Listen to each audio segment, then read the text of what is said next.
ួទី2របស់ព្រំដែលស្ថិតនៅក្នុងព្រហ្មវិហារធัวទាំង4គឺលោកឲ្យឈ្មោះថាជាករណាធัวករណាធัวគឺជាភាសាបាលីដែលមានអត្ថន័យថាសេចក្តីអាណិតអាសូរការអាណិតអាសូរធัวនេះគឺជាធัวដែលមេត្តាបិតាគឺតែងតែផ្សាយ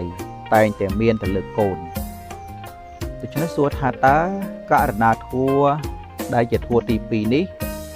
មេត្តាបិតាហ្នឹងគឺមានទៅលើកូននៅពេលណានៅក្នុងករណាគឺសេចក្តីអាណិតអាសូរនេះគឺលោកពោលថាមេត្តាបិតាគឺមានទៅលើកូន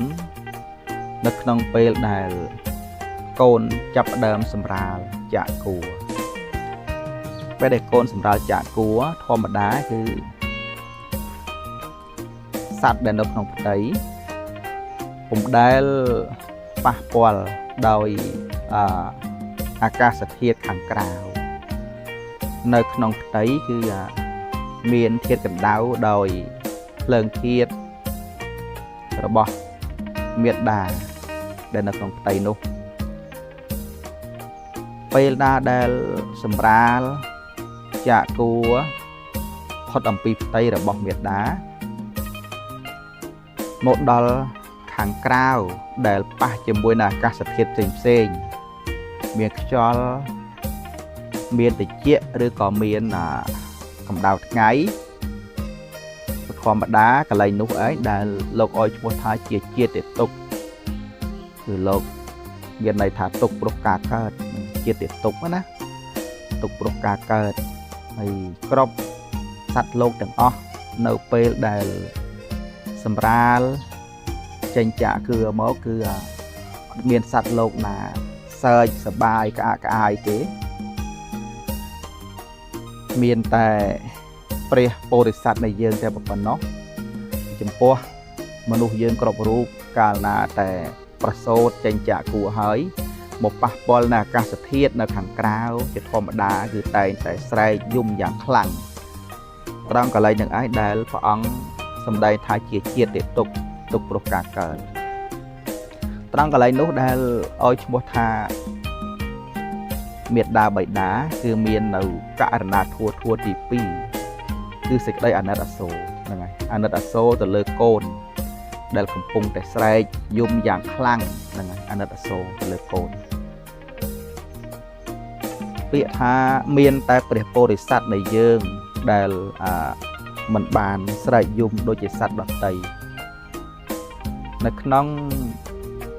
ពុទ្ធប្រវត្តិគឺលោកលើកឡើងជាតិហ្នឹងហើយជាតិ3ជាតិដែលព្រះអង្គប្រសូតហើយហ្នឹងហើយគឺចេះនិយាយភ្លាមដោយមិនបានយំមិនបានស្រែកដូចជាជាតិដទៃដោយមិនបានយំមិនបានស្រែកដូចជាមនុស្សយើងគ្រប់រូប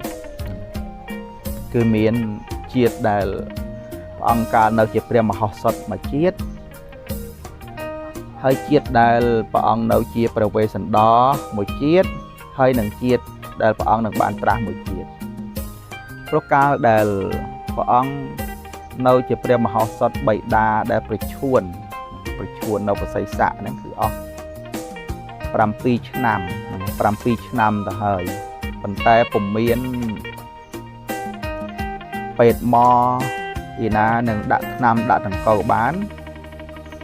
នពេលដែលព្រះមហោសថប្រសូតសម្រាលមកគឺក្តាប់នៅថ្នាំកលិកានេះគឺក្តាប់ជាប់នៅនឹងដៃ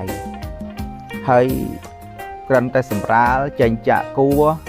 ចេញចាក់ផ្ទៃមកភ្លាមគឺយកមកហុចឲ្យមេត្តាហ្នឹងថានេះគឺជាថ្នាំទិព្វឲ្យមេត្តាហ្នឹងគឺដោះហ្នឹងហើយដើម្បី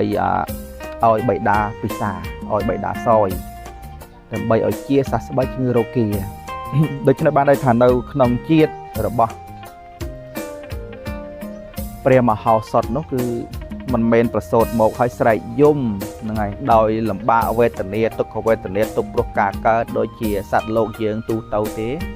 គឺផ្សេង មួយទៀតគឺជាតិដែលព្រះអង្គកើតជាពវេសន្តរកាលដែលព្រះអង្គកើតជាពវេសន្តរក៏ដោយក៏ជាជាតិមួយដែលព្រះអង្គប្រសូតចេញចាកគួរហើយក៏ព្រះអង្គចេះនិយាយភ្លាមដូចគ្នាដែរហ្នឹងហើយកាលហ្នឹងគឺត្រឹមតែសម្រាលមកគឺសុំហ្នឹងហើយសុំនាង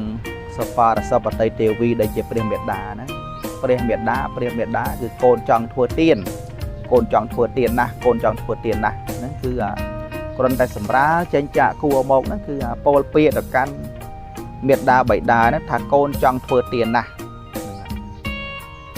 ព្រះបាទស្រីសិញ្ជ័យហើយនឹងព្រះនាងសបារសបតីទេវីដែលជាព្រះមេដាព្រះបៃតាហ្នឹងបានពោលថាយើងជាស្ដេចវាពុំមានតខ្វះខាតទ្រព្យសម្បត្តិអីទេបើកូនចង់អោយទានក៏ធ្វើចោះហ្នឹងហើយអោយចោះគាត់តែយកនៅទ្រព្យសម្បត្តិកហបណៈហ្នឹងហើយមកដាក់នឹងបាតដៃអោយក៏ព្រះអង្គយាងហុចដល់ពពួកមនោមនាងពពួកយាយឆ្មោពពួកអីហ្នឹងនៅក្នុងពេលនោះតែម្ដងត្រូវបានដូចថាជាតិដែលព្រះអង្គកើតជាពវេសន្តរនោះក៏ពុំមាននៅហៅថាជាតិទុកព្រោះការកើតនឹងដែរมันបានស្រែកយំដូចជាមនុស្សសាមញ្ញយើងគ្រប់គ្នាដែរហើយជាតិទី3ដែលជាជាតិព្រះអង្គបានត្រាស់ក៏ព្រះអង្គបានសម្រាលចេញចាកគួរនៅក្នុងព្រៃលំភនីឧទ្យានដែលជាព្រៃសារព្រឹកនឹងដ៏មានដើមឈើព្រៃឈើស្អាតស្រស់បំព្រងនៅក្នុងព្រៃនោះក៏ព្រះអង្គមានការនិយាយស្ដីនឹងឲ្យភ្លាមដោយគាថាទាំងឡាយថាអកោហមិស្មិញលោកាសៈ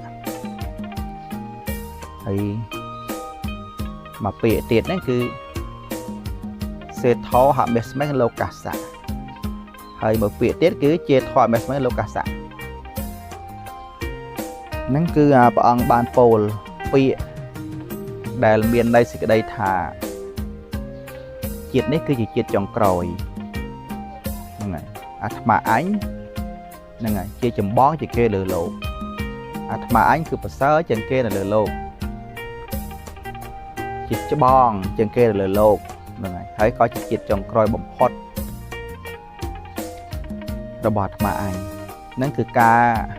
ពោលនិយាយដោយមិនបានកើតមកយំសោកប្រកបដោយទុកផ្សេងដូចជាមនុស្សយើងដទៃដែរនេះរួមសេចក្តីមកគឺចង់លើកឡើងថាចំពោះសត្វលោកយើងទូទៅទាំងអស់ដែលកើតមកប្រសូតសម្រាប់ចេញចាកគួររបស់ព្រះមេដាមកគឺតែងតែមានទុកសោកវេទនាយ៉ាងក្រៃលែងហ្នឹងហើយវេទនាយ៉ាងក្រៃលែងការដែលមកប៉ះជាមួយនឹងអាកាសធាតុខាងក្រៅតែងតែស្រែកយំសោកយ៉ាងក្រៃលែងពេលនោះឯងដែលមេដាបៃតាគឺមានការអាណិតអាសូរយ៉ាងក្រៃលែងដែលឲ្យឈ្មោះថាមាននៅធัวករុណាទៅកាន់កូន